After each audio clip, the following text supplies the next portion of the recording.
হযরত ওমর রাতের বেলায় সবাই ঘুমাচ্ছেন, হযরত ওমরের ঘুম নাই। তিনি ঘুম থেকে জেগে রাত্রির বেলায় ঘুরে ঘুরে বেড়াচ্ছেন কে কি অবস্থায় আছে। ঘুরতে ঘুরতে দেখেন একটা তাঁবুর মধ্যে আলো জ্বলতেছে আর কান্নার আওয়াজ। আস্তে করে কাছে গেছেন, যে দেখেন একটা মেয়ে লোক কি জন্য রান্না করতেছে আর বাচ্চাগুলি পাশে বসে কাঁদে। তিনি ভিতরে ঢুকে বললেন, আচ্ছা মহিলা, তুমি এত রাত করে রান্না করতেছো কেন? এই বাচ্চাগুলি ক্ষুধায় কাঁদতেছে, যদি তুমি সন্ধ্যা রাত্রে রাঁধতে তাহলে তার অসুবিধা হতো না। মেয়ে লোকটি বলছে, পথিক আমি তো তোমার চিনি না, তুমি তো আমার এইভাবে শাসন করতে পারো না।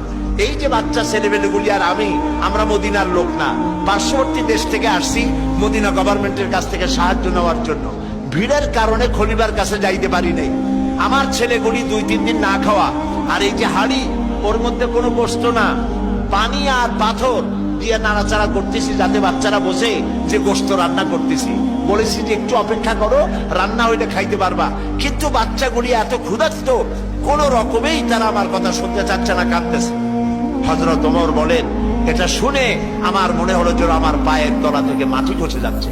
হযরত ওমর বললেন, মা তুমি একটু অপেক্ষা করো, দেখি আমি তোমার কোনো উপকার করতে পারি কিনা। হযরত ওমর দৌড় দিলেন। ইতিহাস বলছি, গল্প না।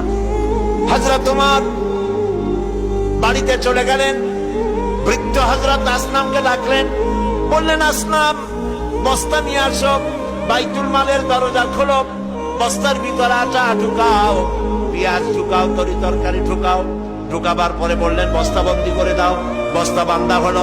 হযরত ওমর বলেন, আসলাম রে, এবার এই বস্তাটা আমার মাথার উপরে উঠায়া দাও। হযরত আসলাম বলছেন, আমিরুল মুমিনিন, এই বস্তা বহন করার জন্য আমি খাদেম উপস্থিত আছি। হযরত ওমর বললেন, না, আজকের বোঝা আমার মাথায় উঠাও, কারণ কিয়ামতে তোমাকে আসামি বানানো হবে না। যে দৃশ্য আমি দেখে এসেছি কিয়ামতের দিন, এর জন্য আল্লাহ আমাকে আসামি বানাবেন। আমার বোঝা আমার মাথায় উঠাও।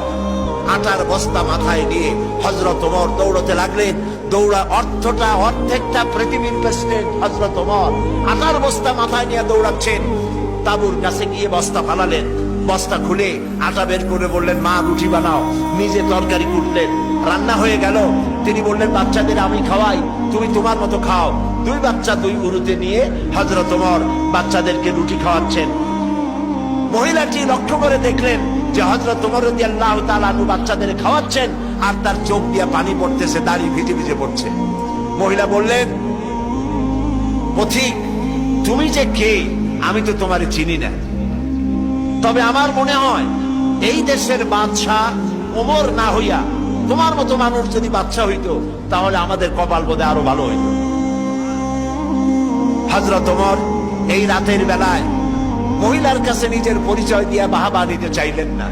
তিনি বললেন, মা আগামীকাল তুমি খলিফার দরবারে যাবে, সেখানে তুমি আমাকে দেখতে পাবে, আমি সেখানে তোমাকে বেশি কিছু দিতে চেষ্টা করব। মহিলা পরের দিন হাঁটতে হাঁটতে চলে গেছে খলিফার দরবারে। যায় দেখে চেয়ারের উপরে যিনি বসা, রাতে যিনি আটার বস্তা মাথায় করে নিয়া রান্না করে বাচ্চাদের কোলে করে খাওয়াইছেন, তিনিই তো খলিফা। মেয়ে লোকটি থরথর করে কাঁপতেছিল। কাছে গিয়ে বলছে, আমিরুল মুমিনিন, আমি তো ভুল করেছি, আপনাকে কষ্ট দিছি, আল্লাহর রাস্তায় আমারে মাফ করে দেন। হযরত ওমর